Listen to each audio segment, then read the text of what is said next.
On divisions? Yeah. Let's start NFC. We already started there. Let's go NFC South.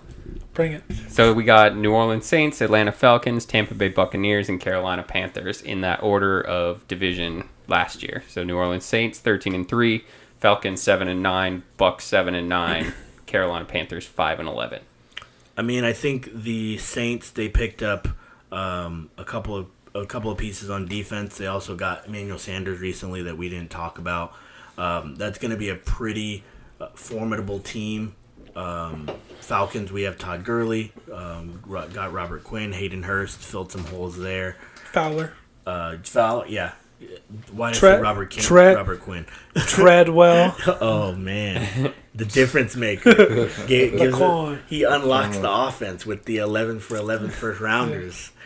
I mean, we talked about the Bucs a little bit. Panthers, Teddy Two Gloves. Well, I think we could all be in agreement that the Panthers are probably going to end up at the bottom of the division. Right. And then you can work up from there. I think that the Saints have the best shot to repeat, obviously. Mm-hmm. Drew Brees came back. He's ready to pad some more stats, trying to hold off Tom Brady for those passing. Those are going to be big. Those are going to be fun games. Oh, yeah. Those are great I'm games. sure him and Sean Payton will have something dialed up so they can maybe throw the ball at the end of the playoff game, trying to add some stats and get themselves out of the playoffs. But so I think obviously they're clearly the favorite.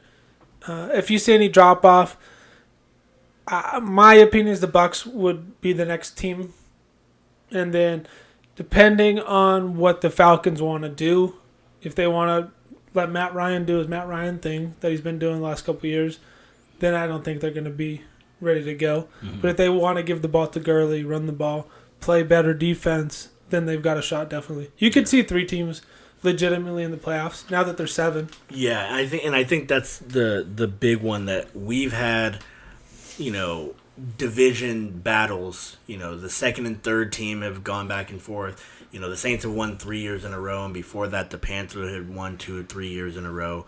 But now that they are able to have, one extra team, you might see that division. I mean, you could also see AFC or NFC West, maybe.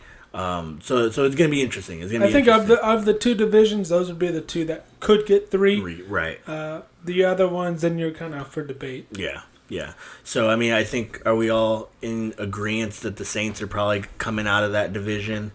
I think the Saints are a playoff team. Unless for sure. Drastically something really happens with Drew Brees. Drew Brees gets hurt. And then now they've got to rely on Taysom Hill. Right. But just, off the top, Saints, I'm going to go Saints, Bucks, Falcons, Panthers. Real quick on this Taysom Hill stuff. You know how much I love Taysom Hill. Man. Hey, so did you see that Brady Papinga said that? Stop. Yes, I did see that. Bruh, he said that Lamar Jackson is the poor man's Taysom Hill. Yo, that dude's tripping. Get this man drug tested immediately. So, I mean... Taysom Hill is Mohamed Sanu. Right. Same player. Right. They just play different positions. I was on Twitter, and they were chiming in with every single receiver or running back who had better passing stats than Taysom Hill. Like, they're like LT, Odell Beckham, LaDainian Tomlinson, Mohamed Sanu, Jarvis Landry. Yeah, they were going ham with all of these players, and I'm looking, and I say to myself, like, I know that you can't really think that. Like, you're doing this hot take stuff. Okay, that's fine. But, like, when you really break this down, in what way, shape, or form are you putting a franchise quarterback on punt coverage? Who's got better stats? Johnny Hecker.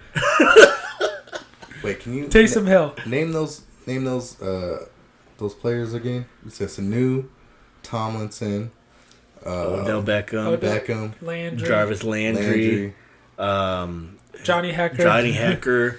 I mean, there's plenty out there. What's Johnny Heckler's punter. Yeah, punter. What's his ethnicity? He's white. Oh, He's guy. Yeah, I was about to say. I was like, I'm seeing a trend here, and I was like, and I'm trying to bring race into it. That's not what I'm about. But it's interesting to see someone of a different ethnicity performing on that level, right? Mm-hmm. Like you would think you would see in African American player. Maybe we cut that out. I don't know. But I just thought that was interesting. I don't know. He's it's performing different. very well for a white boy. It's different, right? It's Tebow's better than him, different. too. So Right. it's unique and it's interesting and it's fun to watch. Right. And I guess on that frame of mind, I do need to clarify. Like, I don't dislike Taysom Hill the player. I dislike Taysom Hill the narrative of him being a franchise guy. Like because Taysom Hill is unlocking the ability for some players that are versatile, that don't have a position, that positionless football. He's giving those kind of guys opportunity, but he's also making it so a guy like Jalen Hurts, maybe, where they're like, hey, well, maybe you should go play receiver like we told Lamar Jackson to do. It's like, nah, bro, like he's actually a quarterback. This guy is more of a tweener. So I don't really have a Taysom Hill problem. It's a Taysom Hill narrative problem. I like watching him.